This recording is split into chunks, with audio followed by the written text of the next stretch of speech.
നമ്മൾ പാർട്ട് 3 ആണ് ഡിസ്കസ് ചെയ്യാൻ പോകുന്നത്. പാർട്ട് 3ൽ ഞാൻ ഉദ്ദേശിക്കുന്ന പറയാൻ വേണ്ടിയിട്ട് പോളിനോമിയൽ ബഹുപദങ്ങൾ, രണ്ടാം കൃതി സമവാക്യങ്ങൾ, സെക്കൻഡ് ഡിഗ്രി ഇക്വേഷൻസ്, 3 പ്രോബബിലിറ്റി സാധ്യതകളുടെ ഗണിതം, ഈ 3 പാഠം നമുക്ക് ഡിസ്കസ് ചെയ്യാം പാർട്ട് 3ൽ. അപ്പം ഇവിടെ ഇതൊരു ഫസ്റ്റ് ഡിഗ്രി പോളിനോമിയലാണ്, ഒന്നാം കൃതി ബഹുപദമാണ്. ഇതിൻ്റെ പറയാൻ കാര്യം ഇതിൻ്റെ എക്സിൻ്റെ പവർ ഇവിടെ 1 ആണ്. സോ ഒന്നാം കൃതി. അപ്പോൾ ഇത് 2 ഒന്നാം കൃതി. ഇത് വായിക്കുന്നത് x+2 × x+3 എന്നാണ്.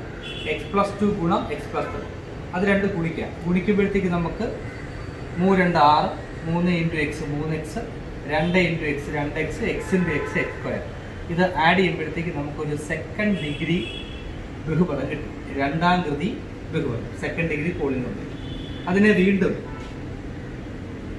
ഒരു ഒന്നാം കൃതി കൊണ്ട് ഇൻഡു ചെയ്യാം.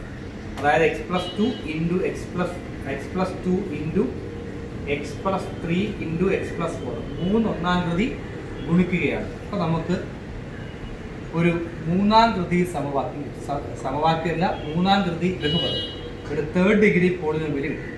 ഇത് ഇത്രയും 9ാം ക്ലാസ്സിൽ പഠിക്കാനുള്ളതാണ്. 9ാം ക്ലാസ്സിൽ ഇത് ഞാൻ പറയാൻ കാര്യം ഇവിടെ ഇതിൻ്റെ റിവേഴ്സ് വരുന്നതാണ് 10ാം ക്ലാസ്സിൽ ഈ പാഠത്തിൽ നമുക്ക് കൂടുതലായി പഠിക്കാറുള്ളത്. അപ്പം ഒരു ഇതിൻ്റെ ആൻസർ x³ +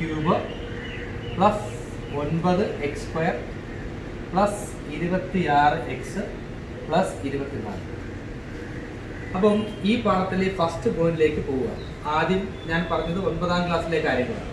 ഇനിയിപ്പം ഈ 10ാം ക്ലാസ്സിൽ പഠിക്കാനുള്ളത് ഞാൻ ഈ പറയുന്ന കാര്യങ്ങൾ കൊണ്ടാണ്. അപ്പോൾ ആദ്യം പഠിക്കാനുള്ള ഈ പാഠത്തിൽ ബഹുപദങ്ങൾ അല്ലെങ്കിൽ പോളിനോമിയൽ എന്ന പാഠത്തിൽ ആദ്യം പഠിക്കാനുള്ളത് റിമൈൻഡർ കാണാനാണ്, ശിഷ്ടം കാണാനാണ്.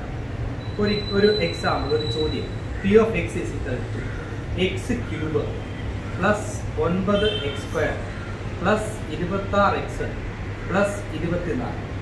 ഇതിനെ x+4 അല്ലെങ്കിൽ x+4 കൊണ്ട് ഡിവൈഡ് ചെയ്യുമ്പോഴുള്ള റിമൈൻഡർ കാണാം. അപ്പോൾ റിമൈൻഡർ നമുക്കറിയാം, അതാണ് ഇത് തന്നെയാണ് എടുത്ത് ഇങ്ങോട്ട് എഴുതിയിരിക്കുന്നത്. x+4 അതിൻ്റെ ഒരു ഘടകമാണ്, അതുകൊണ്ട് റിമൈൻഡർ എന്തായിരിക്കും? 0 ആയിരിക്കും. അത് ചെയ്യുന്നത് എങ്ങനെയാണെന്ന് വെച്ചാൽ x+4 കൊണ്ടാണ് ചെയ്യുന്നത്. x+4 കൊണ്ടാണ് ഡിവൈഡ് ചെയ്യുന്നത്. അപ്പോൾ ഇവിടെ x മീൻസ് ഇവിടെ എൻ്റെ x ആയതുകൊണ്ടാണ്.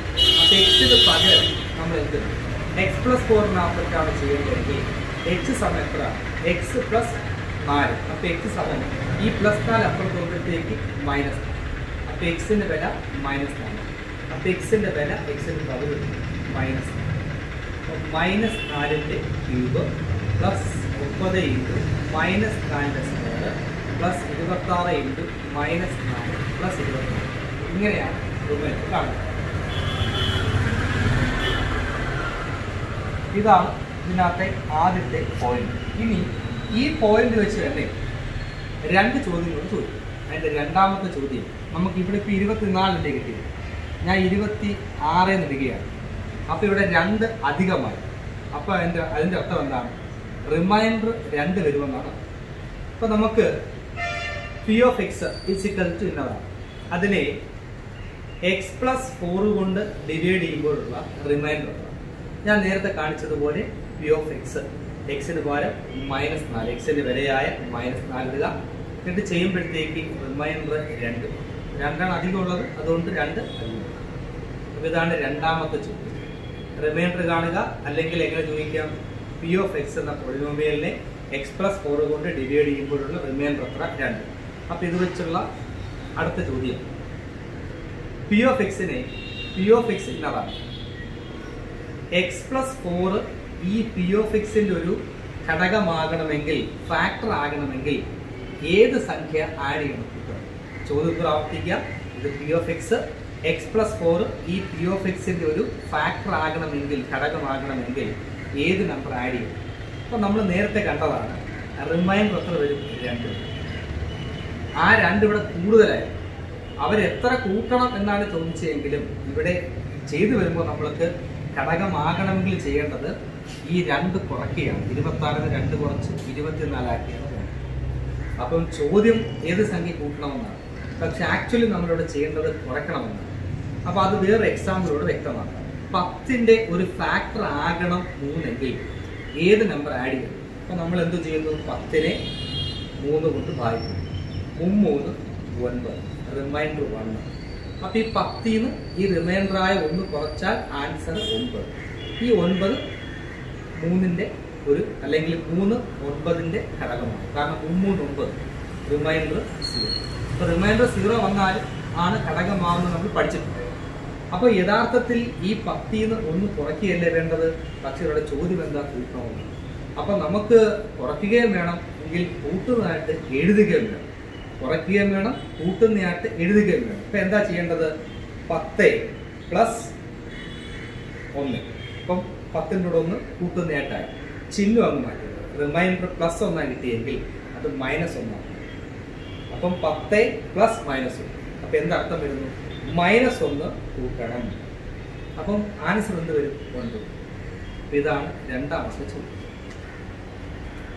അടുത്തത് മൂന്നാമത്തെ ചോദ്യം. പി ഓഫ് എക്സ് ഇന്നതാണ്. അതിൻ്റെ ഒരു ഘടകമാകണം x+4 എങ്കിൽ ഏത് നമ്പർ മൈനസ് ചെയ്യണം? അത് ഡയറക്റ്റ് ചോദ്യമാണ്. പ്ലസ് ചെയ്യണോ ചോദിച്ചാൽ ചിഹ്നം മാറ്റി എഴുതുക. ഇത് മൈനസ് ചെയ്യണം. അപ്പം നമുക്കറിയാം ചിട്ട 2 വരുന്നത്, റിമൈൻഡർ 2 വരുന്നത്. ആ 2 കുറയ്ക്കണമെന്ന് എഴുതിയാൽ അപ്പം 3 ചോദ്യമായി. 1 റിമൈൻഡർ കാണുന്നത് വെച്ചുള്ള 3 ചോദ്യമായി. 1 പി ഓഫ് എക്സ് ഇന്നതാണ്, ഒരു ഘടകം തരുന്നു, അതിൻ്റെ റിമൈൻഡർ എത്രയാണെന്ന് ചോദിക്കുന്നു. 2 ഘടകമാകണമെങ്കിൽ, ഫാക്ടർ ആകണമെങ്കിൽ ഏത് നമ്പർ ആഡ് ചെയ്യണം? ചിന്തിക്കണം, ചിഹ്നം മാറ്റിയാണ് ആഡ് ചെയ്യുന്നതിന് എഴുതേണ്ടത്. മൂന്നാമത്തെ ചോദ്യം ഘടകമാകണമെങ്കിൽ ഏത് നമ്പർ കുറയ്ക്കണം? അതിന് ചിഹ്നം മാറ്റേണ്ട, ഡയറക്റ്റായിട്ട് കുറച്ച് വെച്ചാൽ. അടുത്തത് ഈ പാഠത്തിൽ പഠിക്കാവുന്നത് ഇത് പി ഓഫ് എക്സ് ആണ്. P of X = x³ + 9x² + 26x + 24. അതിൻ്റെ ഒരു ഘടകമാണ് x+4. ഒരു ഘടകമാണ് x+4 എങ്കിൽ ഇതിൻ്റെ മറ്റ് ഘടകങ്ങൾ കണ്ടുപിടിക്കുക. അതായത് x+2 x+3 ആണല്ലോ മറ്റ് ഘടകങ്ങൾ. നമ്മൾ നേരത്തെ നമുക്കറിയാം, അത് കണ്ടുപിടിക്കാൻ പറ്റും. അപ്പോൾ ചെയ്യേണ്ടത് ഈ 3rd ഡിഗ്രിയെ ഈ ഉള്ള ഘടകം വെച്ച് 2nd ഡിഗ്രി ആക്കണം. എന്നിട്ട് 2nd ഡിഗ്രിയെ 1st ഡിഗ്രി ആക്കി മാറ്റാം. അതിന് ഒരുപാട് വഴികളുണ്ട്. ഒരു വഴി ഇതാണ്. നമ്മൾ അവിടെ ഇൻറ്റു ചെയ്തു, ഇവിടെ ഡിവൈഡ് തിരിച്ച് ചെയ്തു. x³ + 9x² + 26x + 24. അതിൻ്റെ ഒരു ഘടകം തന്നു x+4. അതുകൊണ്ട് ഡിവൈഡ് ചെയ്യാം. ഡിവൈഡ് ചെയ്യുമ്പോൾ ശ്രദ്ധിക്കേണ്ട കാര്യം, ഇങ്ങേ അറ്റത്തെ നമ്പറാണ് ആദ്യം നമ്മൾ നോക്കണം. ഇവിടെ ഇങ്ങേ അറ്റം ഏതാണ്? x³. ഇനി ഇവിടെ ഇങ്ങനെ x³ കിട്ടാൻ ഇങ്ങനെ ആലോചിക്കണം. x³ കിട്ടാൻ എക്സിനോട് എന്ത് ഇൻറ്റു ചെയ്യണം? x². ഇത് കണ്ടുപിടിക്കുന്ന എളുപ്പ വഴി, നമ്മൾ x³ 3rd ഡിഗ്രിയെ 1st ഡിഗ്രി കൊണ്ടാണ് ഡിവൈഡ് ചെയ്യുന്നത്. അപ്പോൾ ഉറപ്പായിട്ട് ആൻസർ 2nd ഡിഗ്രി ആയി. സോ x² + x ആണ് x³ അതേ നമ്പർ കൊണ്ട് തന്നെ ഈ നമ്പറിന് ഇൻറ്റു ചെയ്യണം. x² × 4 4x². റിമൈൻഡർ എപ്പോഴും ഇങ്ങേറ്റ 0 ആയിരിക്കും, കാരണം അതേ നമ്പറാക്കിയിട്ട് മാറ്റുന്നു. രണ്ടാമത് 9x² - 4x², 5x². സാധാരണ നമ്പർ ഭാഗിക്കുന്ന കണക്ക് തന്നെ, ഒരു വ്യത്യാസമില്ല. അടുത്ത സംഖ്യ താഴ്ന്നു 26x. ഇനി ഞാൻ നേരത്തെ പറഞ്ഞ പോലെ ഇങ്ങേറ്റത്തെ നമ്പർ നോക്കുക. 5x² കിട്ടാൻ എക്സിനോട് എന്ത് ഇൻറ്റു ചെയ്യണം? 5x × x ആണ് 5x². മാത്രമല്ല എളുപ്പവഴി ഞാൻ നേരത്തെ പറഞ്ഞു 2nd ഡിഗ്രി, അത് കഴിഞ്ഞ് x വരും. ഇനി വരുന്ന നമ്പറാണ്, കണ്ടുപിടിക്കുക എളുപ്പം. അപ്പോൾ 5x² × x, 5x × x ആണ് 5x². അതേ നമ്പർ കൊണ്ട് തന്നെ ഇതിനെ ഇൻറ്റു ചെയ്യുക. 5x × 4 20x ഡിവൈഡ് ബൈ കുറയ്ക്കും. ഇവിടെ എല്ലായ്പ്പോഴും 0 ആയിരിക്കും. 26x ന്ന് 20x കുറച്ചാൽ 6x. അടുത്ത നമ്പർ ഡിവൈഡ് താത്ത 26. ഇനി ഏട്ടത്തെ നോക്കണ്ടേ, നേരത്തെ പറഞ്ഞു 6x കിട്ടാൻ എക്സിനോട് ഇൻറ്റു ചെയ്യണം. 6 × x ആണ് 6x. അതേ നമ്പർ കൊണ്ട് ഇവിടെ ഇൻറ്റു ചെയ്യും. 6 4 24. റിമൈൻഡർ 0. അപ്പം നമുക്ക് 2nd ഡിഗ്രിയാണ്. നാല് ഈ answer x² + 5x + 6 x² + 5x + 6. ഇനി ഇത് 2nd ഡിഗ്രിയാണ്. ഈ 2nd ഡിഗ്രി ഇനി 1st ഡിഗ്രിയാണ്. അതിന് നമുക്ക് വഴിയുണ്ട്. ഇതൊരു ഇക്വേഷനായി കാണുക. എന്നിട്ട് എക്സ് കാണുന്ന വഴി നമുക്കറിയാം. -b ± √b² - 4ac all divided by 2 ആയിട്ട് ചെയ്താൽ ഈ 2 ഘടകങ്ങൾ. അപ്പോൾ അങ്ങനെ 3rd ഡിഗ്രിയെ 1st ഡിഗ്രി ആക്കാൻ വേണ്ടി ചോദിക്കും. ആ ചോദ്യങ്ങൾ ഇങ്ങനെയൊക്കെ ചോദിക്കാം. പി ഓഫ് എക്സ് എന്നതാണ്, ഒരു ഫാക്ടർ ഇന്നതാണ് എങ്കിൽ അതിനെ പൂർണ്ണമായും ഘടകക്രിയ ചെയ്യാം, കംപ്ലീറ്റ് ആയിട്ട് ഫാക്ടറൈസ് ചെയ്യാൻ ചോദിക്കും. പിന്നെ ചോദിക്കും ഫസ്റ്റ് ഡിഗ്രി പോളിനോമിയലുകളുടെ പ്രോഡക്റ്റ് ആയിട്ട് എഴുതുക, ഒന്നാം കൃതി ബഹുപദങ്ങളുടെ ഗുണനഫലമായി എഴുതുക എന്ന് പറഞ്ഞാൽ ഈ കാണുന്ന രീതിയിൽ എഴുതുക, അങ്ങനെ ചോദിക്കാം. ഇതാണ് ഈ പാഠത്തിലെ പ്രധാനപ്പെട്ട പോയിന്റ്. ഇനി ഇതിനകത്ത് നമ്മൾ സെക്കൻഡ് ഡിഗ്രി ആക്കി മാറ്റിയത്.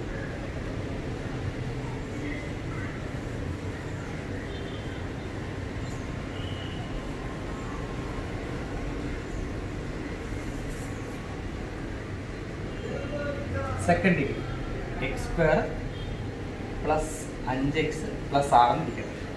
ഇതിനെ സമം 0 ഇട്ടാൽ സമവാക്യമാണ്, ഈക്വൽ 0 വരുന്നെങ്കിൽ ഇക്വേഷനാണ്. അപ്പോൾ അതിനാണ് സെക്കൻഡ് ഡിഗ്രിയെ മാത്രം എടുത്തിട്ട് ഉള്ളൊരു പാഠമാണ് സെക്കൻഡ് ഡിഗ്രി ഇക്വേഷൻ അല്ലെങ്കിൽ രണ്ടാം കൃതി സമവാക്യം എന്ന് പറയുന്നത്. ആ പാഠത്തിലെ ഫസ്റ്റ് പോയിന്റ് വിവേചനം കാണാനാണ്, ഡിസ്ക്രിമിനേറ്റ് കാണുക. അതിന് b² മൈനസ് 4ac എന്ന ഇക്വേഷനാണ് ഉപയോഗിക്കുന്നത്. ഇനി എന്താണ് വിവേചനം കാണുക എന്ന് പറഞ്ഞാൽ, അതായത് സെക്കൻഡ് ഡിഗ്രി ഇക്വേഷൻ രണ്ടാം കൃതി സമവാക്യത്തിന് പ്രധാനമായും എക്സിന് 2 വിലകൾ കാണും. അപ്പം നമ്മൾ ഈ ഒരു പോളിനോമിയൽ തരുന്നു, ഒരു സെക്കൻഡ് ഡിഗ്രി ഇക്വേഷൻ തരുന്നു, അതിനകത്ത് നമ്മൾ b² മൈനസ് 4ac ചെയ്യുമ്പോൾ 0 ഉത്തരം 0 വന്നാൽ അതിൻ്റെ അർത്ഥം ഈ സെക്കൻഡ് ഡിഗ്രി ബഹുപദത്തിന് എക്സിന് 2 വില ഉണ്ടാകും. ഇനി നമുക്ക് 0 ഒരു പോസിറ്റീവ് നമ്പർ 1, 2, 3, 4 ഒരു b² മൈനസ് 4ac സമം ഒരു പോസിറ്റീവ് നമ്പർ ആണെങ്കിൽ ആ സമവാക്യത്തിന് ഒരു വാല്യൂ ഉണ്ടെന്ന്, സോറി 2 വാല്യൂ. 0 ആണെങ്കിൽ തെറ്റിപ്പോയി, 0 ആണെങ്കിൽ ഒരു വാല്യൂ, പോസിറ്റീവ് ആ ആൻസറാണ് കിട്ടുന്നതെങ്കിൽ എക്സിന് 2 വാല്യൂ ഉണ്ട്, നെഗറ്റീവ് ആൻസറാണ് കിട്ടുന്നതെങ്കിൽ എക്സിന് വാല്യൂ ഇല്ല എന്നാണ്. അപ്പോൾ അതാണ് ഡിസ്ക്രിമിനേറ്റ് കാണുക എന്നതുകൊണ്ട് ഉദ്ദേശിക്കുന്നത്. ഇനി അത് വെച്ചുള്ള ഒരു ചോദ്യം കൂടെ പറയാം. ഒരു ചതുരത്തിൻ്റെ റെക്റ്റാങ്കിളിൻ്റെ വീതിയേക്കാൾ 3 കൂടുതലാണ് നീളം. അപ്പോൾ വീതി നമുക്ക് അറിയത്തില്ല, സോ എക്സ് നീളം അപ്പം എക്സ് പ്ലസ് 3 3 കൂടുതലാണ് നീളം. ഇതിൻ്റെ പരപ്പളവ് 36 സെൻറ്റിമീറ്റർ. ആകത്തക്ക വിധം ഒരു ചതുരം നിർമ്മിക്കുവാൻ സാധിക്കുമോ? അപ്പം സാധിക്കുമോ എന്നാണ് ചോദ്യം, അല്ലാതെ എക്സിൻ്റെ വില കാണാറില്ല. ചില കുട്ടികൾ ഇത് വെച്ചിട്ട് ഒരു സെക്കൻഡ് ഡിഗ്രി ഇക്വേഷൻ ഫോം ചെയ്തിട്ട് എക്സിൻ്റെ വാല്യൂ കാണാൻ വേണ്ടി ശ്രമിക്കും. ഇവിടെ അതിൻ്റെ ആവശ്യമില്ല. ഇവിടെ എന്തിട്ടാണ് ചെയ്യേണ്ടത്? b² മൈനസ് 4ac എന്ന ഇക്വേഷൻ വെച്ചിട്ട് വില ഉണ്ടോ ഇല്ലയോ എന്ന് കാണുകയാണ്. നമുക്കറിയാം 0 വന്നാൽ ഒരു വില, പോസിറ്റീവ് നമ്പർ വന്നാൽ 2 വില, നെഗറ്റീവ് നമ്പർ വന്നാൽ വില ഇല്ല. അപ്പോൾ നമുക്ക് b² മൈനസ് 4ac ചെയ്യുമ്പോൾ സെക്കൻഡ് ഡിഗ്രി ഇക്വേഷൻ ഫോം ചെയ്ത് ഈ തരുന്ന ഇൻഫർമേഷൻ വെച്ചിട്ട് സെക്കൻഡ് ഡിഗ്രി ഇക്വേഷൻ ഫോം ചെയ്യുന്നു ആദ്യം. അത് കഴിഞ്ഞിട്ട് b² മൈനസ് 4ac ചെയ്യുമ്പോൾ നെഗറ്റീവ് ആണ് കിട്ടുന്നതെങ്കിൽ അർത്ഥം എന്താ? വിലയില്ലെന്ന്. അപ്പോൾ നമ്മൾ എഴുതും ഇത് ഇങ്ങനെ ഒരു ചതുരം നിർമ്മിക്കുവാൻ സാധ്യമല്ല. It is not possible to construct such a triangle, such a rectangle. ഇനി 0 കിട്ടുന്നതിന് അർത്ഥം ഒരു വില ഉണ്ടെന്ന്. ഇറ്റ് ഈസ് പോസിബിൾ എഴുതും, സാധ്യമാണ്. പോസിറ്റീവ് നമ്പറായി കിട്ടുന്നെങ്കിൽ 2 വില ഉണ്ടെന്ന്, ഉറപ്പായിട്ട് സാധ്യത. ഇറ്റ് ഈസ് പോസിബിൾ എന്നുള്ളത്. അപ്പോൾ അത് ശ്രദ്ധിച്ചോളാം. ഇതിട്ട് ചോദിക്കുന്ന ചോദ്യങ്ങൾ മിക്കവാറും പോസിബിൾ ആണോ അല്ലയോ, സാധ്യമാണോ അല്ലയോ എന്നൊക്കെയുള്ള ചോദ്യമായി. അടുത്തത് ഈ പാഠത്തിൽ പഠിക്കാനുള്ളത് ഇത് രണ്ടാം കൃതി സമവാക്യമാണ്, സെക്കൻഡ് ഡിഗ്രി ഇക്വേഷൻ. ഇനി ഇതിനകത്ത് പഠിക്കാനുള്ള രണ്ടാമത്തെ പോയിന്റ്, ഒരു സെക്കൻഡ് ഡിഗ്രി ഇക്വേഷൻ നമ്മൾ ക്രിയേറ്റ് ചെയ്യണം. നമ്മൾ അവർ തരുന്ന ഇൻഫർമേഷൻ വെച്ച് ഒരു സെക്കൻഡ് ഡിഗ്രി ഇക്വേഷൻ ഉണ്ടാക്കിയിട്ട് നേരത്തെ പറഞ്ഞ പോലെ എക്സിന്റെ വില കാണുന്ന equation -b plus or minus root of b² minus 4ac² എന്ന ഇക്വേഷൻ ഇട്ട് എക്സിന്റെ വില നമുക്ക് കാണാം. അതാണ് രണ്ടാമത്തെ പോയിന്റ് കൊണ്ട് ഉദ്ദേശിക്കുന്നത്. അപ്പോൾ ഇതാണ് ഇച്ചിരി പ്രയാസമുള്ളത്. സെക്കൻഡ് ഡിഗ്രി ഇക്വേഷൻ ഫോം ചെയ്യാൻ അവർ തരുന്ന ഇൻഫർമേഷൻ വെച്ച് ഒരു സെക്കൻഡ് ഡിഗ്രി ഇക്വേഷൻ ഫോം ചെയ്യാൻ മിക്കവാറും കുട്ടികൾക്ക് ബുദ്ധിമുട്ടാണ്. അപ്പോൾ അതിൻ്റെ എളുപ്പ വഴി ചോദ്യകർത്താവിൻ്റെ ഭാഗത്ത് നിന്ന് നമ്മൾ ചിന്തിക്കാനുള്ളതാണ്. ചോദ്യകർത്താവ് എന്താ ഉദ്ദേശിക്കുന്നത്? നമുക്ക് അറിയാത്ത ഒരു വിലയെക്കുറിച്ച് പറയും, എന്നിട്ട് ആ വില വെച്ചിട്ട് ആ വിലയ്ക്ക് നമുക്കറിയാത്തൊരു വില പറയുമ്പോൾ അതിന് പകരം വിലയാണ് നമ്മൾ എക്സ് ഇടുന്നത്. ഉദാഹരണത്തിന് ഒരു റെക്റ്റാങ്കിൾ, അതിൻ്റെ വീതിയേക്കാൾ 3 കൂടുതലാണ് നീളം. അപ്പോൾ വീതി നമുക്ക് അറിയത്തില്ല, അറിയാത്തതുകൊണ്ട് നമ്മൾ എക്സ് ഇടും. ഇനി ഇതിനേക്കാൾ 3 കൂടുതലാണ് നീളം, അപ്പോൾ നമ്മൾ എന്ത് ചെയ്യും? X plus 4. അപ്പം ഇതാണ് അവർ ഉദ്ദേശിക്കുന്നത്. നമ്മൾ മനസ്സിലാക്കുക, ചോദ്യകർത്താവിൻ്റെ ഭാഗത്ത് നിന്ന് മനസ്സിലാക്കുക. അപ്പോൾ ഇത്തരം ചോദ്യങ്ങൾ ആദ്യം അവർ അറിയാത്തൊരു വില പറയും, പിന്നെ അതിനെ ബഹുപദമാക്കാൻ വേണ്ടിയുള്ള ക്ലൂ പറയും. ബഹുപദം എന്ന് പറഞ്ഞാൽ എന്താ? എക്സോ 4 മാത്രം നിന്നാൽ ബഹുപദമാവത്തില്ല. അതിൻ്റെ ഒരു മീനിങ് തരുന്ന ഒരു സെന്റൻസ് ആയിട്ട് മാറുമ്പോഴാണ് ബഹുപദമാകും. അതായത് എക്സ് പ്ലസ് 4 ഇതിനൊരു മീനിങ് ഉണ്ട്. എക്സിനെ 4 കൊണ്ട് ആഡ് ചെയ്യുക, അല്ലെങ്കിൽ 4 എക്സോട് കൂട്ടുക, അന്നൊരു മീനിങ് ഉണ്ട്. ആ മീനിങ് തരുമ്പോഴാണ് ഇത് ബഹുപദമാകുന്നത്. സോ അങ്ങനെ ബഹുപദമാക്കാനുള്ള ക്ലൂ ആയിരിക്കും രണ്ടാമത് വരുന്നത്. അപ്പോൾ അത് ചോദ്യകർത്താവിൻ്റെ ഭാഗത്തും ചിന്തിക്കുകയാണ്. അറിയാത്തൊരു വില തരുന്നു, അതിനെ ബഹുപദമാക്കാനുള്ള കാര്യം പറയുന്നു. ഇനി ഇത് സെക്കൻഡ് ഡിഗ്രി ആക്കാനുള്ള ക്ലൂ ആയിരിക്കും അടുത്ത പറയുന്നത്. സെക്കൻഡ് ഡിഗ്രി ആവുന്ന എപ്പോഴാണ്? എക്സിന്റെ പവർ 2 വരുമ്പോഴാണ് സെക്കൻഡ് ഡിഗ്രി ആവുന്നത്. അപ്പോൾ അതിനെന്ത് ചെയ്യണം? എക്സ് കൂടെ ഇൻറ്റു ചെയ്യുമ്പോഴാണ് പവർ 2 ആവുന്നത്, സെക്കൻഡ് ഡിഗ്രി ആവുന്നത്. അപ്പോൾ അവർക്ക് എന്ത് പറയാൻ പറ്റും? അതായത് റെക്ടാങ്കിൾ ആണ്. റെക്ടാങ്കിളിന്റെ ഏരിയ 36 എന്ന് പറയാം. അപ്പോൾ ഏരിയ എന്ന് പറയുമ്പോൾ നമ്മൾ എന്ത് ചെയ്യണം? ലെങ്ത്തും ബ്രെഡ്ത്തോട് ഇൻറ്റു ചെയ്യണം. നീളവും വീതിയോട് ഗുണിക്കണം. നീളം ഗുണം വീതിയാണ് പരപ്പളം അല്ലെങ്കിൽ ഏരിയ. അപ്പോൾ നമ്മൾ എന്ത് ചെയ്യും? X into X X square, 4 into X 4x. ഇത് ഇപ്പുറത്തിടുകയോ അല്ലെങ്കിൽ വർഗം പൂർത്തീകരിച്ചു, രണ്ട് രീതിയുണ്ട്. ഏതാണ് സൂട്ടബിൾ അങ്ങനെ. ഞാനിപ്പോൾ ഇത് ഇപ്പുറത്താക്കിയാണ്. -36 അപ്പുറത്തിൻ്റെ മുന്നിൽ ഉപയോഗിച്ചു. ഇതൊരു സെക്കൻഡ് ഡിഗ്രി ഇക്വേഷൻ. അപ്പോൾ ഇതൊക്കെ ചോദ്യകർത്താവിൻ്റെ ഭാഗത്ത് നമ്മൾ ചിന്തിക്കുക. അവരാദ്യം ഇല്ലാത്തൊരു വില പറയും, പിന്നെ അത് ബഹുപദമാക്കാൻ വേണ്ടിയുള്ള കാര്യങ്ങൾ പറയും, പിന്നെ അതിനെ സെക്കൻഡ് ഡിഗ്രി ആക്കാനുള്ള കാര്യങ്ങൾ പറയും. അപ്പം നമ്മളത് സെക്കൻഡ് ഡിഗ്രി ആക്കി മാറ്റണം. അതുകൊണ്ട് ഈ കാര്യം ഓർത്തിരുന്നാൽ ഈ ചോദ്യങ്ങൾ വളരെ പ്രയാസമായിട്ട് നോക്കില്ല. വേറെ രീതിയിലും ചോദിക്കാം. റെക്ടാങ്കിളിന്റെ പെരിമീറ്റർ 24, ഏരിയ 36 എങ്കിൽ നീളവും വീതിയും കാണും. അപ്പൊ നമുക്കറിയാം പെരിമീറ്റർ എന്ന് പറഞ്ഞാൽ എന്താണ്? റെക്ടാങ്കിളിന്റെ പെരിമീറ്റർ 2 × L+B ആണ്. അപ്പം എത്ര ഉണ്ട് നമുക്കത്? 24 ഉണ്ട്. 2 × L+B ആണ് 24. അപ്പോ ഈ 2 ഇപ്പുറത്തുണ്ട്. L+B സമം 24/2. അപ്പം L+B എത്ര കിട്ടി നമുക്ക്? 12. നമുക്ക് ബ്രെഡ്ത്ത് എക്സ് എന്ന് കൊടുക്കാം. നീളവും വീതിയും കൂട്ടുന്നതാണ് 12. അപ്പോൾ വീതി എക്സ് എന്ന് കൊടുത്താൽ നീളം എത്ര? 12 - x ആണ്. അപ്പോൾ വീതി എക്സ്, നീളം 12 - x. അതിൻ്റെ ക്ലൂ ആണ് അവർ പെരിമീറ്റർ തന്നത്.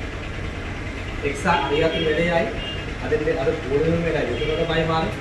ഇനി ഇൻറ്റു ചെയ്യണം, സ്ക്വയർ ആകും. അതിനവർ എന്ത് വന്നു? ഏരിയ. ഏരിയ = 36 എന്ന് പറഞ്ഞു. നേരത്തെ നമ്മൾ ചെയ്ത പോലെ ലെങ്ത്ത് ഇൻറ്റു ബ്രെഡ്ത്ത് ഏരിയ. എക്സിൻ്റെ 12 × x 12x, x × x x² സമം 36. അതിനെ അപ്പുറത്ത് കൊണ്ടുപോയാൽ x² -12x, അപ്പുറത്ത് ആരുണ്ട്? +36 ഉണ്ട്, സമം ഇപ്പുറത്തന്നെ ആരുമില്ല. ഇങ്ങനെ സെക്കൻഡ് ഡിഗ്രി ആക്കാൻ പറ്റും. അപ്പം നമ്മൾ ഇത് ഓർത്തിരിക്കുക. ഇത് ഭയപ്പെടേണ്ട കാര്യമില്ല. ചോദ്യകർത്താവിൻ്റെ ഭാഗത്ത് നിന്ന് ചിന്തിച്ചാൽ ഈ ചോദ്യങ്ങളൊക്കെ എളുപ്പമാണ്. അങ്ങനെ ഒരുപാട് ചോദ്യങ്ങളുണ്ട്. ഒന്ന്, കുറേ കുട്ടികൾ ഒരു പിക്നിക്കിന് പോകും. 2000 രൂപ അവരുടെ കയ്യിലുണ്ട്. പിക്നിക്കിന് പോവുക. അപ്പോൾ കുട്ടികളുടെ എണ്ണം കുറച്ച് കുട്ടികൾ, എത്ര എന്ന് പറയുന്നത് അത് കണ്ടുപിടിക്കണം. കുറച്ച് കുട്ടികൾ പിക്നിക്കിന് പോകും. അവരുടെ കളക്ഷൻ 2000 രൂപയാണ്. അപ്പം പിക്നിക്കിന്റെ സമയമായപ്പോൾ 4 കുട്ടികൾ പിന്മാറി. ഇൻഫർമേഷൻ നോക്കിക്കോണം. കളക്ഷൻ 2000 ആണ്.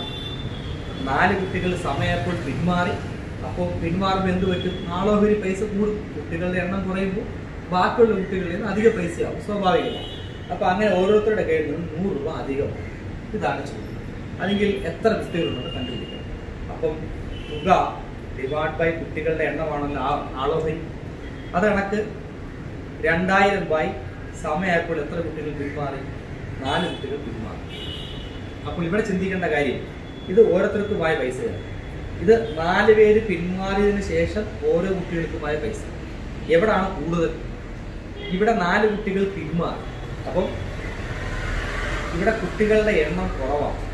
ഒരു സംഖ്യയെ കുറഞ്ഞ സംഖ്യ കൊണ്ട് ഭാഗിക്കുമ്പോൾ ഉത്തരം കൂടും.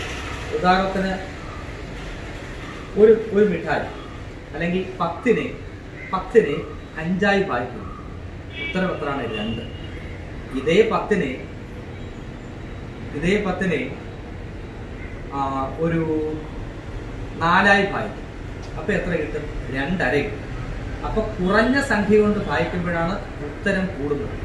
അപ്പോൾ കുട്ടികളുടെ എണ്ണം കുറെ കൂടാണ്. അപ്പോൾ ഇവിടെയാണ് ഉത്തരം കൂടുന്നത്. ആ വലിയ ഉത്തരത്തെ ചെറിയ ഉത്തരം കൊണ്ട് ഭാഗിക്കും.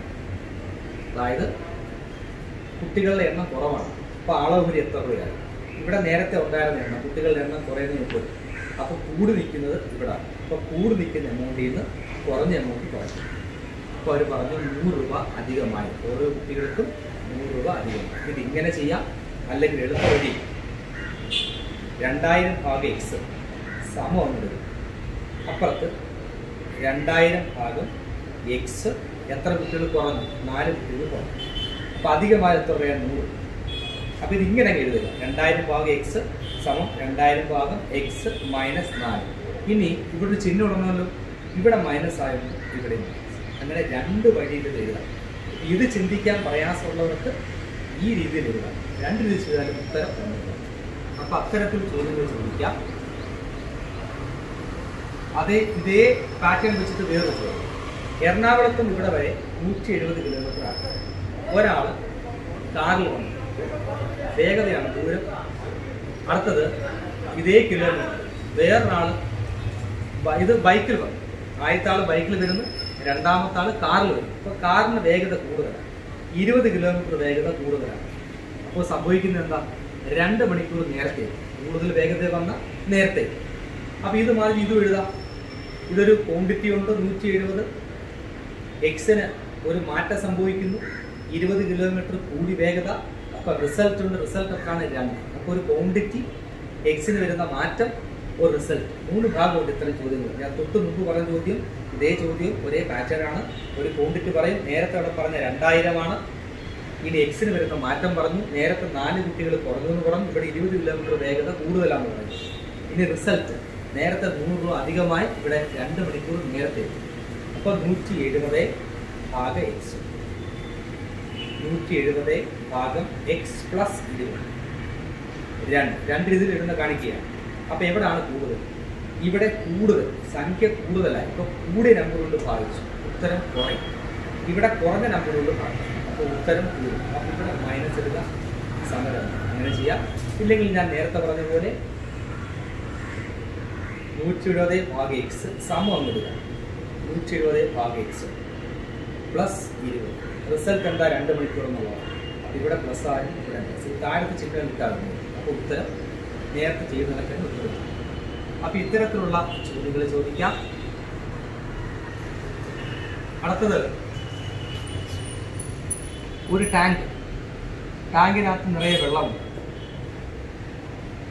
ഒരു വലിയ പൈപ്പ്, ഒരു ചെറിയ പൈപ്പ്.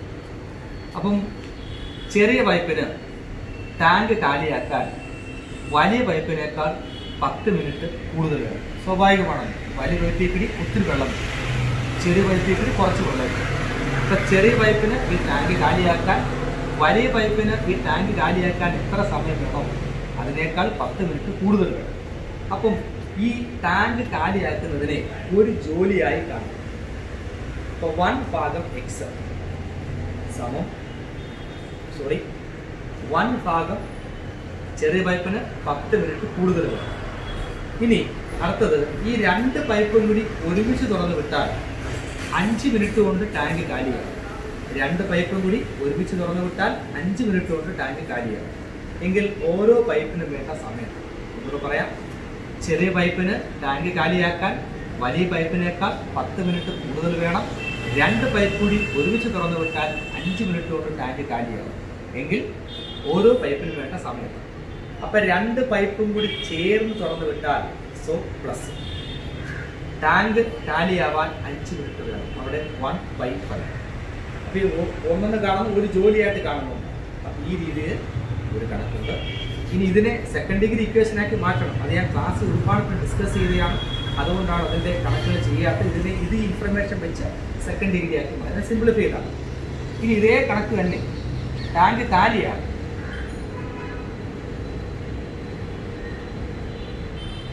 വലിയ പൈപ്പ്, ചെറിയ പൈപ്പ്, ഇതേ കാര്യം തന്നെ ചെയ്യും. ചെറിയ പൈപ്പിന് ടാങ്ക് ഫില്ല് ചെയ്യാൻ വലിയ പൈപ്പിനേക്കാൾ 10 മിനിറ്റ് കൂടുതൽ വേണം. 2 പൈപ്പും ഒരുമിച്ച് തുറന്നു വിട്ടാൽ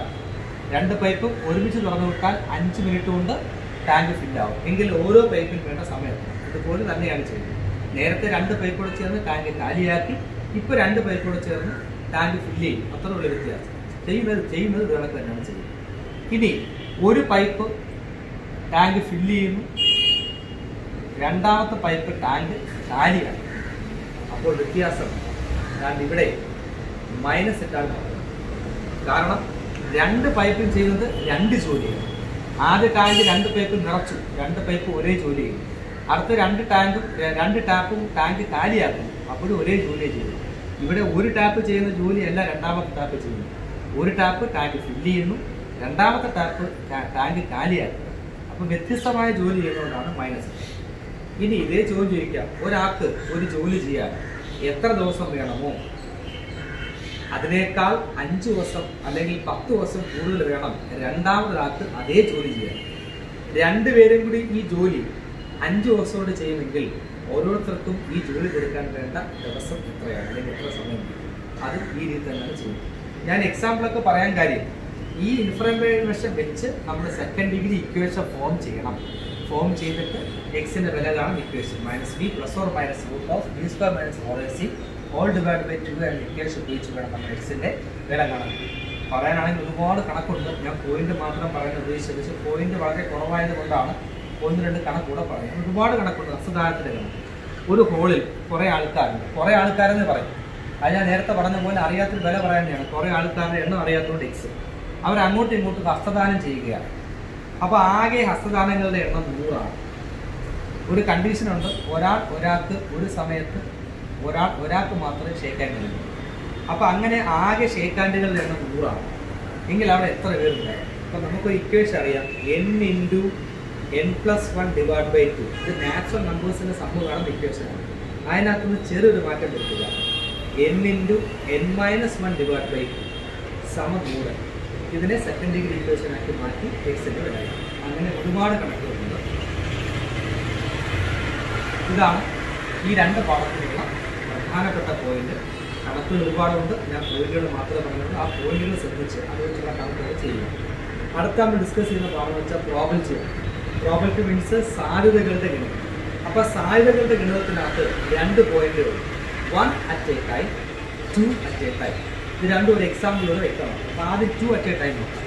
10A ബോയ്സ് 25, ഗേൾസ് 30.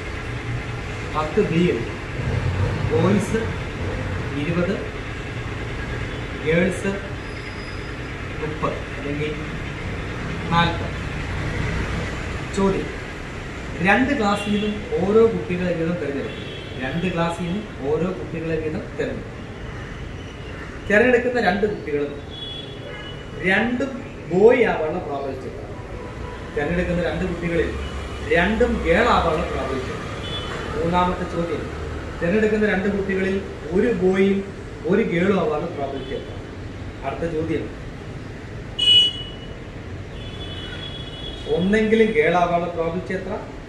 അടുത്ത ചോദ്യം, ഒന്നെങ്കിലും ബോയ് ആവാനുള്ള പ്രോബബിലിറ്റി. ഇങ്ങനെ 5 രീതിയിൽ ചോദിക്കാം. പക്ഷേ പരീക്ഷയ്ക്ക് ഇതിനകത്ത് 1, 2 ചിലപ്പോൾ ഒരു 3 ഒക്കെ ചോദിക്കത്തുള്ളൂ, ഈ 5 എണ്ണം. ഇപ്പോൾ ചോദ്യം 10A ബോയ്സ് എത്ര, ഗേൾസ് എത്ര? 10B ബോയ്സ് എത്ര, ഗേൾസ് എത്ര? 2 ക്ലാസ്സിൽ നിന്നും ഓരോ കുട്ടികളെ ഇവർ തിരഞ്ഞെടുക്കുന്നു. 2 ബോയ് ആവാനുള്ള പ്രോബബിലിറ്റി എത്ര? 2 ഗേൾ ആവാനുള്ള പ്രോബബിലിറ്റി എത്ര? ഒരു ബോയും ഒരു ഗേളും ആവാനുള്ള പ്രോബബിലിറ്റി എത്ര? At least 1 girl, at least 1 boy. ഒന്നെങ്കിലും ബോയ് ആവാനുള്ള പ്രോബബിലിറ്റി എത്ര? ഒന്നെങ്കിലും ഗേൾ ആവാനുള്ള പ്രോബബിലിറ്റി.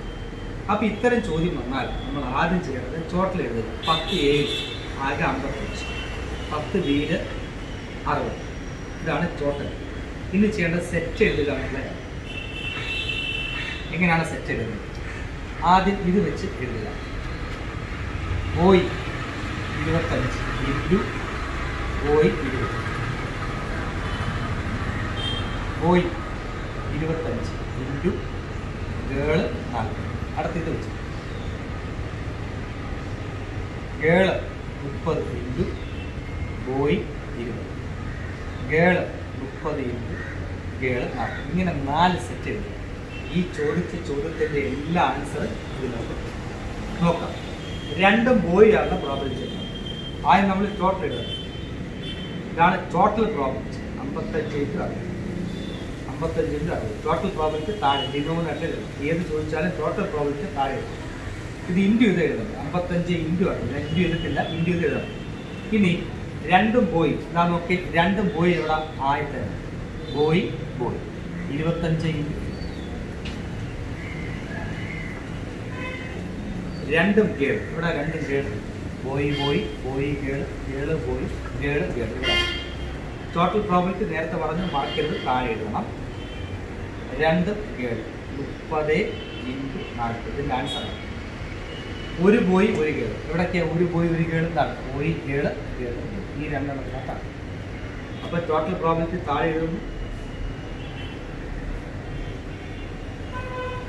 25 × 40 പ്ലസ്, പ്രത്യേകം ഓർക്കണം, 2 സെറ്റുകൾ ഉണ്ടെങ്കിൽ, എഴുതാൻ 2 സെറ്റ് ഉണ്ടെങ്കിൽ ആ 2 സെറ്റ് ആഡ് ചെയ്യണം. 25 × 40 പ്ലസ് 30 × 20. ഇനി ഒന്നെങ്കിലും ഗേൾ ദാണ്ട് ഇവിടെ ഒരു ഗേളുണ്ട്, ദാണ്ട് ഇവിടെ ഒരു ഗേളുണ്ട്, ഇവിടെ 2 ഗേളുണ്ട്. ഒന്നെങ്കിലും ഗേളെന്ന് വെച്ചാൽ 2 വേണമെങ്കിൽ എഴുതാം. അപ്പം 55 × 60 ന്യൂമറേറ്റർ 3 എണ്ണം. 25 × 40 പ്ലസ് 30 × 20 പ്ലസ് 30 × 40. ഇത് വേറെ എളുപ്പവഴിയുണ്ട്. ഈ ഡിനോമിനേറ്റർ എഴുതിയിട്ട്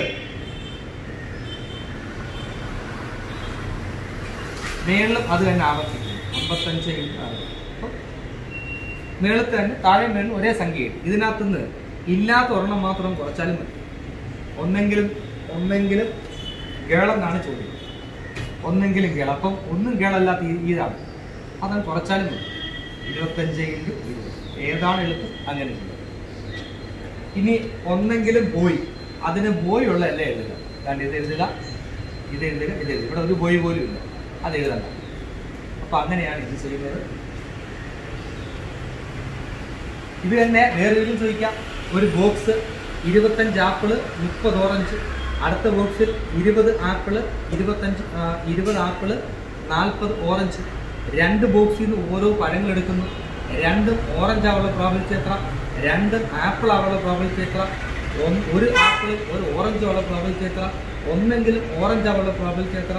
ഒന്നെങ്കിലും ആപ്പിൾ ആവുള്ള പ്രോബിലിറ്റി എത്ര? അങ്ങനെ മാറ്റി ഇതിൻ്റെ സ്വഭാവം പാറ്റേൺ ഇത് തന്നെ. ഇതിൻ്റെ സ്വഭാവം മാറ്റി എന്ത് ചെയ്യാൻ ചോദിക്കാം. അപ്പം അത്തരത്തിൽ ഒരുപാട് വെറൈറ്റി ചോദ്യങ്ങളാണ് ചോദിക്കുന്നത്. 2 at a time എന്ന പോയിന്റാണ്. 2 at a time ഒരുപാടുണ്ട്. അടുത്ത പറയുന്നത് 1 at a time ആണ്. അതിൻ്റെ എക്സാമ്പിൾ, ഒരു ബോക്സിൽ 10 കറുത്ത മുത്തുകൾ, 20 വെളുത്ത മുത്തുകൾ.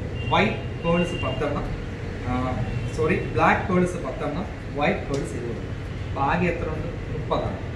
ഇവിടെ ഈ ബോക്സിൽ നിന്ന് കണ്ണടച്ചുകൊണ്ട് ഒരു മുത്തെടുത്താൽ അത് കറുത്ത മുത്താവുള്ള പ്രോബിലിറ്റി എത്ര? വെളുത്ത മുത്താവുള്ള പ്രോബിലിറ്റി എത്ര? അപ്പം നമ്മൾ എഴുതുന്ന കറുത്ത മുത്താവുള്ള പ്രോബിലിറ്റി ആകെ 30. അതിനകത്ത് കറുത്ത എത്ര? 10. ഇനി വെളുത്ത മുത്ത് വൈറ്റ് പേൾ ആകെ 30. അതിനകത്ത് വെളുപ്പ് ആകെ എത്ര ഉണ്ട്? 20. അതാണ് 1 at a time എന്ന് വെച്ചാൽ ഒരു സമയത്ത് ഒരു ബോക്സിനെ മാത്രം എന്ത് ചെയ്യുന്നു? പരിഗണിക്കുന്നു. രണ്ടാമത് ഒരു ബോക്സ് കൂടെ വന്നിട്ട് ഇവിടെ 20 ബ്ലാക്ക്, 8 വൈറ്റ്, 8 വെള്ള മുത്തുകൾ. 2 എണ്ണത്തിൽ നിന്ന് ഓരോ മുത്തു വീതം എടുക്കും. അപ്പം 2 at a time ആയി 2 ബോക്സിനെ ഒരേ സമയത്ത് പരിഗണിക്കുകയാണ്. 2 നിന്ന് ഓരോ മുത്തെടുക്കുന്നു. 2ഉം കറുത്ത മുത്തുള്ള പ്രോബിലിറ്റി എത്ര? 2ഉം വെളുത്ത മുത്തുള്ള പ്രോബിലിറ്റി എത്ര? ഒന്നെങ്കിലും കറുത്ത മുത്തുള്ള പ്രോബിലിറ്റി എത്ര? ഒന്നെങ്കിലും വെളുത്ത മുത്തുള്ള പ്രോബിലിറ്റി എത്ര? ഒരു കറുത്ത മുത്തും ഒരു വെളുത്ത മുത്തുള്ള പ്രോബിലിറ്റി എത്ര? അത് ഞാൻ നേരത്തെ പറഞ്ഞാണ് 2 at a time. അപ്പോൾ 1 at a time എന്ന് പറഞ്ഞാൽ 2 ബോക്സ് ഉണ്ടെങ്കിലും ഒരു ബോക്സിനെ പരിഗണിക്കുന്നുണ്ടെങ്കിൽ അത് 1 at a time ആണ്. അങ്ങനെ 1 at a ടൈമിൽ ഒരുപാട് കണക്കുകൾ, ഇഷ്ടംപോലെ കണക്കുകളുണ്ട്. അതിനകത്ത് സ്ഥിരം ചോദിക്കുന്നത് ഇതൊക്കെയാണ്. പിന്നെ നമ്പർ വെച്ച് ചോദിക്കും. ഇപ്പോൾ 1, 2, 3, 4, 5, 6. 1, 2, 3, 4, 5, 6. 1 മുതൽ 6 വരെയുള്ള പേപ്പർ കഷ്ണങ്ങൾ. ഓരോ പേപ്പർ എടുക്കുന്നു 1 എഴുതുന്നു. അടുത്ത പേപ്പർ എടുത്ത് 2, അടുത്ത പേപ്പർ സ്ലിപ്പ് എടുക്കുന്നു 3, അടുത്ത പേപ്പർ സ്ലിപ്പ് എടുക്കുന്നു 4. അങ്ങനെ 6 പേപ്പർ സ്ലിപ്പിനകത്ത് 6 നമ്പർ എഴുതി ബോക്സ് ചെയ്യും. അടുത്തത് കണക്ക് തന്നെ 6 പേപ്പർ സ്ലിപ്പിനകത്ത് നമ്പർ എഴുതി ബോക്സ് ചെയ്യും. എന്നിട്ട് 2 ബോക്സ് ചെയ്തു. 2 at a time ആണ്. 2 ബോക്സ് ചെയ്ത് ഒരേ സമയത്ത് ഓരോ പേപ്പർ കഷ്ണം എടുക്കും. എന്നിട്ട് 2 കൂട്ടും, സമ്മ് കാണും. എങ്കിൽ ഏറ്റവും കുറഞ്ഞ സമ്മേത് അതിൻ്റെ പ്രോബിലിറ്റി എത്ര? ഏറ്റവും കൂടിയ സമ്മേത് അതിൻ്റെ പ്രോബിലിറ്റി എത്ര? ഏറ്റവും കൂടുതൽ ആവർത്തിക്കുന്ന സമയത്ത് അതിൻ്റെ പ്രോബിലിറ്റി എത്ര? നമ്മൾ പറയാം, ഏറ്റവും കുറഞ്ഞ സമയത്ത് അതിൻ്റെ പ്രോബിലിറ്റി എത്ര? ഏറ്റവും വലിയ സമയത്ത് അതിൻ്റെ പ്രോബിലിറ്റി എത്ര? ഏറ്റവും കൂടുതൽ ആവർത്തിക്കുന്ന സമയത്ത് അതിൻ്റെ പ്രോബിലിറ്റി എത്ര? ഒരു എളുപ്പ വഴിയുണ്ട്. ഏറ്റവും ചെറിയ സംഭവം എന്ന് പറഞ്ഞാൽ ഒന്നും ആഡ് ചെയ്യുന്നില്ല. അതിന് ഇങ്ങേയറ്റത്തെ നമ്പേഴ്സ് ആഡ് ചെയ്താൽ മതി. ഏറ്റവും വലിയ സം എന്ന് പറഞ്ഞാൽ അങ്ങേയറ്റത്തെ നമ്പേഴ്സ് ആഡ് ചെയ്യുന്നതാണ് 12. ഇതിൻ്റെ രണ്ടിൻ്റെ പ്രോബിലിറ്റി 1 ഒരു വെട്ടേ പറ്റുള്ളൂ, രണ്ടും ഈ 12. Total probability 36. ഇവിടെ എത്ര ഉണ്ട്? 6 ഇവിടെ മൊത്തം എത്ര ഉണ്ട്? 6. 6 × 6 36 ടോട്ടൽ പ്രോബിലിറ്റി. അത് ഡിനോമിനേറ്ററിൽ എഴുതും. ഏറ്റവും കൂടുതൽ ആവർത്തിക്കുന്നത് 12. അതിൻ്റെ പ്രോബിലിറ്റി 1/36. ഇനി ഏറ്റവും വലിയ സം, ഇനി ഏറ്റവും കൂടുതൽ ആവർത്തിക്കുന്ന സംഭവം കാണാൻ ആദ്യത്തെ വരിയിലെ ഇങ്ങേയറ്റത്തത് രണ്ടാമത്തെ വരിയിലെ അങ്ങേയറ്റത്തത് ആഡ് ചെയ്താൽ 1 6 7. 7 ഏറ്റവും കൂടുതൽ മോസ്റ്റ് റെക്കറിങ് സംഭവം, ഏറ്റവും കൂടുതൽ ആവർത്തിക്കുന്ന സംഭവം. അതിൻ്റെ പ്രോബിലിറ്റി പറയാം, സാധ്യത എന്ന് പറയാം. ഇവിടെ എത്ര ഉണ്ട്? 6. ഇവിടെ എത്ര? 6. അപ്പോൾ 6/36 സിംപ്ലിഫൈ ചെയ്ത 1/6 ഇതാണ് ഇതിൻ്റെ. അങ്ങനെ ഒരുപാട് കണക്കുകൾ ചോദിക്കാം. 2 എക്സാമ്പിളോട് പറഞ്ഞ് നമുക്ക് നിർത്താം. ഒന്നാമത്തത് ലീപ്പ് ഇയർ, അതിവർഷം. അതിവർഷത്തിൽ ചോദ്യം ഡയറക്റ്റായിട്ട് എനിക്ക് പറയാം. അതിവർഷത്തിൽ ഇപ്പോൾ സാധാരണ ഒരു വർഷത്തിൽ ലീപ്പ് ഇയർ, ഇപ്പോൾ 4 വർഷം കൂടുമ്പോഴാണ് ഒരു ലീപ്പ് ഇയർ അതിവർഷം വരുന്നത്. അപ്പോൾ അതിവർഷത്തിൻ്റെ പ്രത്യേകത എന്താണ്? അതിവർഷത്തിലെ ഫെബ്രുവരി മാസത്തിൽ നോർമലി 28 ആണെങ്കിൽ അതിവർഷം ലീപ്പ് ഇയറിൽ അത് 29 ആകാം. അപ്പോൾ 28 ഉള്ളതിൽ നമുക്കറിയാം ഒരാഴ്ചയിൽ 7 ദിവസം. ഞായർ, തിങ്കൾ, ചൊവ്വ, ബുധൻ, വ്യാഴം, വെള്ളി. ഞായർ, തിങ്കൾ, ചൊവ്വ, ബുധൻ, വ്യാഴം, വെള്ളി, ശനി, 7 ദിവസം. ഈ 7 ദിവസമുണ്ട്. 7 4 28 ദിവസത്തെ 7 മാറ്റിയാൽ 4 വട്ടം, അതായത് 4 തിങ്കൾ, 4 ചൊവ്വ, 4 ബുധൻ, 4 വ്യാഴം, 4 വെള്ളി, 4 ശനി, 4 ഞായർ, അങ്ങനെ വരുന്നത്. അപ്പോൾ എല്ലാം 4 വെച്ച് വരത്തുള്ളൂ. തിങ്കൾ 4 വെച്ച്, ചൊവ്വ 4 വെച്ച്, എല്ലാം 4 വെച്ച് വരത്തുള്ളൂ. പക്ഷേ ലീപ്പ് ഇയറിൽ 29 ദിവസം ആകുമ്പോൾ ഈ ഒരു ദിവസം അധികം ഉണ്ടല്ലോ. ഈ അധികമുള്ള ഒരു ദിവസം 4 തിങ്കളിന് ചിലപ്പോൾ 5 തിങ്കളാണ്, അല്ലെങ്കിൽ 4 ഞായറിന് 5 ഞായറാണ്, അല്ലെങ്കിൽ 4 ബുധനെ 5 ബുധനാക്കി മാറ്റി. അപ്പോൾ ഏതെങ്കിലും ഒരെണ്ണത്തെ 5 ആക്കി മാറ്റി. അങ്ങനൊരു അവസ്ഥയുണ്ട്. ഇപ്പോൾ ചോദ്യം ഇങ്ങനെ വരാം. ലീപ്പ് ഇയറിലെ ഫെബ്രുവരി മാസത്തിൽ 5 സൺഡേ വരാനുള്ള പ്രോബിലിറ്റി. അപ്പോൾ നമുക്കറിയാം അധികമുള്ളത് ഒരു ദിവസമാണ്. അത് ആരെയൊക്കെ 5 ആക്കാം? ഒന്നുകിൽ തിങ്കളിനെ 5 ആക്കാം, അല്ലെങ്കിൽ ചൊവ്വ, ബുധൻ, വ്യാഴം, വെള്ളി, ശനി, ഞായർ. 7 പേരിൽ ആരെങ്കിലും ഒരാൾ എന്ത് ചെയ്യത്തുള്ളൂ? 5 ആക്കി മാറ്റും. അതുകൊണ്ട് ആൻസർ 1/7. ഇത് വെച്ച് തന്നെ വേറെയും ചോദ്യങ്ങൾ ചോദിക്കാം. അതായത് അതിവർഷത്തിൽ നമുക്ക് സാധാരണ 52 ആഴ്ച വരും. 365-നെ 7 കൊണ്ട് ഭാഗിച്ചു കഴിഞ്ഞാൽ 52 ആഴ്ച, 52.something വരും. 52 ആഴ്ച വരും. അതിൻ്റെ അർത്ഥം എന്താ? 52 ആഴ്ച എന്ന് പറഞ്ഞാൽ 52 തിങ്കൾ, 52 ചൊവ്വ, 52 ബുധൻ, 52 വ്യാഴം, 52 വെള്ളി, അങ്ങനെ എല്ലാം 52 വെച്ചാൽ വരും. ഇതേ ചോദ്യം തന്നെ ഇങ്ങനെ ചോദിക്കാം. 53 തിങ്കൾ വരാനുള്ള പ്രോബിലിറ്റി എത്ര? അല്ലെങ്കിൽ 53 സൺഡേ വരാനുള്ള പ്രോബിലിറ്റി എത്ര? അവിടെ നമ്മൾ ആലോചിക്കേണ്ടത് 365, 366 ആവുമ്പോൾ ഒരു ദിവസമാണ് അധികം വരുന്നത്. അത് ഈ ഞായറോ, തിങ്കളോ, ചൊവ്വയോ, ബുധനോ, വ്യാഴോ, വെള്ളിയോ, ശനി, അങ്ങനെ 7 പേരിൽ ആരെങ്കിലും ഒരാളെ 53 ആക്കി മാറ്റത്തുള്ളൂ. സോ അവിടുത്തെ ആൻസർ എന്താണ്? 1/7. 2 ആൻസറും 1/7 ആണ്. അങ്ങനെ ഒരുപാട് ചോദ്യങ്ങളുണ്ട്, ഒത്തിരി ചോദ്യങ്ങളുണ്ട്. ഒരു ചോദ്യം കൂടെ പറഞ്ഞ് അവസാനിപ്പിക്കാം. ചീട്ട് കളിക്കുന്നു. ചീട്ടിനകത്ത് മൊത്തം 52 ചീട്ടാണ്. ഓരോ കാറ്റഗറിയിലും 1 നമ്പർ ഇല്ല, 2 നമ്പറുണ്ട്, 3, 4, 5, 6, 7, 8, 9, 10, ജാക്ക്, ക്യൂന്, കിങ്. ഇങ്ങനെ 1 2 3 4 5 6 7 8 9 10 11 12. അങ്ങനെ ഹാർട്സിന് കളർ റെഡാണ്, 12 വരും. ക്ലിപ്സ് അതും ബ്ലാക്കാണ്, 12 വരും. ഡയമണ്ട് റെഡാണ്, അതിന് 12 വരും. സ്പേഡുണ്ട്, അതിന് 12 വരും. ഇങ്ങനെ 12 × 4 40, 12, 52 ചീട്ട കൊണ്ടുവരും. ഇതിനകത്ത് പടമുള്ള കാരണം ഇതൊക്കെയാണ്. ജാക്കും ക്യൂനും കിങ്ങുമാണ് പടമുള്ളത്. ഏസിനകത്ത് പടമില്ല, സോറി ഏസ് ഉള്ളു 13 ആണേ, 12 അല്ല 13.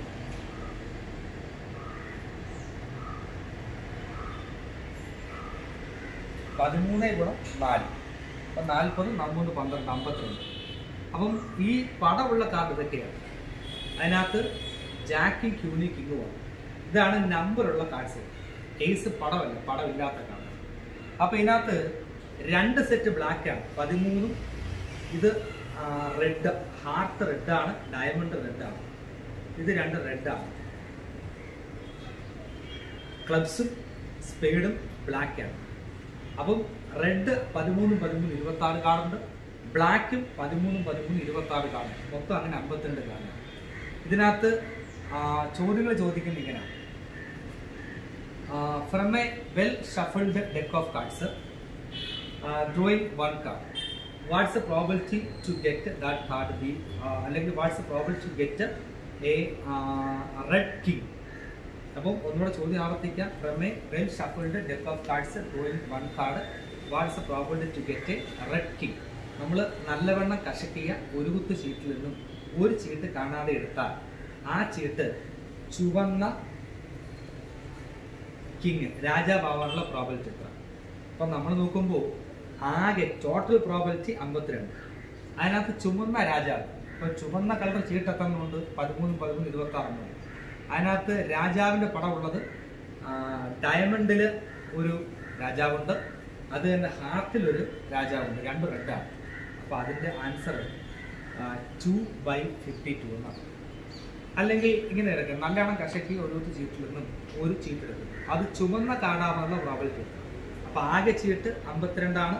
അതിനകത്ത് ചുമന്നത് 13, 13, 26. ഇനി കറുത്ത കാർഡ് കിട്ടാനുള്ള പ്രോബിലിറ്റി എത്രയാണ്? ആകെ 52, കറുത്ത കാർഡ് 13, 13, 26. ഇപ്പം ഇങ്ങനെയായിട്ട് പ്രോബിലിറ്റി ചെയ്തത്. ഇനി പടമുള്ള കാർഡാവുള്ള സാധ്യത, നല്ലോണം കഷക്കി ഒരു ചീട്ടിൽ ഒരു ചീട്ടെടുക്കുന്നു, അത് പടമുള്ള കാർഡാവാനുള്ള പ്രോബിലിറ്റി എത്ര? പടമുള്ള കാർഡ് അതൊക്കെയാണ് ആരൊക്കെയാണ്? Jack, queen, king. അതിനകത്ത് അങ്ങനെ 3 പേരാണ്. 4 മോഡലിനകത്ത് 3 വെച്ച്, അപ്പം 3 12/. അപ്പം ഇങ്ങനെ ഇതിനകത്തും പോയിന്റ് 2 ഉള്ളതുകൊണ്ട് കുറച്ച് കണക്കുകൾ പറഞ്ഞത്. അപ്പോൾ ഇതൊക്കെയാണ് പാർട്ട് 3. പാർട്ട് 3 നമ്മൾ 3 ചാപ്റ്റർ ഡിസ്കസ് ചെയ്തത്. Polynomial, second degree equation, probability. ഇതിനകത്ത് പോയിന്റെല്ലാം പറഞ്ഞിട്ടുണ്ട്, കുറച്ച് കണക്കുകളും പറഞ്ഞിട്ടുണ്ട്. ഞാൻ നേരത്തെ പറഞ്ഞ പോലെ ഒരുപാട് കണക്കുകൾ നമ്മൾ ചെയ്തതാണ്. അത് ഓർക്കാൻ വേണ്ടിയാണ് ഈ പോലീസ് പറഞ്ഞത്. അത് വീട്ടിൽ ഇരുന്ന് കണക്കുകളെല്ലാം ഭംഗിയായിട്ട് നോക്കുക, ആവർത്തിച്ച് കേൾക്കുക, കണക്കുകളെല്ലാം ഭംഗിയായിട്ട് നോക്കി പഠിച്ച് പരീക്ഷ എഴുതുക. ഓക്കെ, ബാക്കി ചാപ്റ്ററുകൾ അടുത്ത പാർട്ടിൽ പറയുന്നതായിരിക്കും. പാർട്ട് 3 പാർട്ടായി അടുത്ത പാർട്ട് 4 അടുത്ത പാർട്ട്. ഓക്കെ.